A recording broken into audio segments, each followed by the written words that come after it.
hello friends खुलुमबाय आंनि बड'जब info YouTube चेनेलाव नोंथांमोनखौ गासैखौ बरायबाय आसा खालामो गासैबो मोजां दं दा लोगोफोर आसाम फिसारि डिपार्टमेन्टआवहाय पस्ट ओंखारदों दा नोंथांमोना बेवहाय एप्लाइखौ खालामनो हासिगोन दिनैनिफ्राय जाबाय 28 अक्ट'बरनिफ्राय लिंकआ एक्टिभ जाबाय नोंथांमोना अनलाइन एप्लाइखौ खालामनो हासिगोन आरो बिनि फार मान्थ दरमाया जागोन 14,000 निफ्राय जागायनानै 60,500 सिम जागोन फार मान्थ लोगोफोर दा जों थांसै गोबाव खालामालासिनो जों नायनोसै अफिशियेल नटिफिकेशन जुदि नोंथांमोना चेनेलाव गोदानै फैदोंबा चेनेलखौ साबस्क्राइब खालामना लादो दा बिनि एप्लाइनि लास्ट डेटखौ जों नायग्रोनोसै बेनि जाबाय 27 नभेम्बरसिम थाहैगोन बिनि गेजेरावनो अनलाइन एप्लाइखौ खालामनो नाथाय लोगोफोर नोंथांमोना एप्लिकेशन फिस होनांगोन जुदि एसटिब्ला नोंथांमोना होनांगोन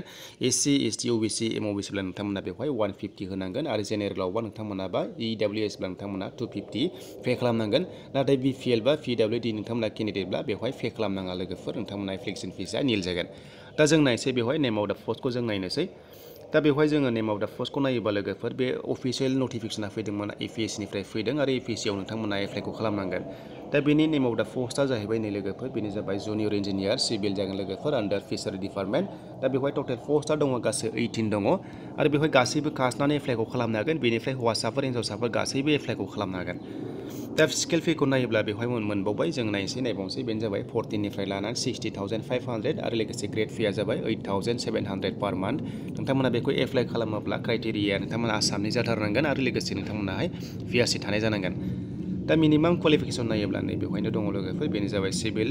माने इन्जिनियारिं खालामनाय जानांगोन आरोना लोगोफोर बेवहाय डिप्ल'मा नोंथांमोना सिभिल इन्जिनियारिं खालामनाय जानांगोन अब्लासो एप्लाइखौ खालामनांगोन बेवहाय सिम्पल ग्रेजुवेसना एप्लाइखौ खालामनो हानाय नङा बैसोआ 18 इयार्सनिफ्राय लानानै जुदि एससि एसटिब्ला नोंथांमोना 43 सिम एप्लाइखौ खालामनो हागोन आरो ओबिसि एमअबिसिब्ला 41 इयार्ससिम एप्लाइखौ खालामनो हागोन जुदि पिडब्लिउडिब्लाथ' नोंथांमोना 10 इयार्स एज रिलेक्सेसन दङ जोबोद मोजां जागोन दा बेनोसै लोगोफोर आपडेटआ बिनि लास्ट डेटआ 27 नभेम्बरसिम थाहैगोन आरो लोगोसे नोंथांमोना पे खालामनांगोन नैबेवहाय माखासे एप्लिकेशन फिस दङ दा बेनोसै लोगोफोर जुदि नोंथांमोना आपडेटखौ मोजां मोनोबा लाइक कमेन्ट शेयार खालामदो आरो लोगोसे गोदानै फैदोंबा नोंथांमोना चेनेलाव साबस्क्राइब खालामनानै लादो दा लोगोफोर आं आपडेटखौ बेवहायनो दोनथ'बाय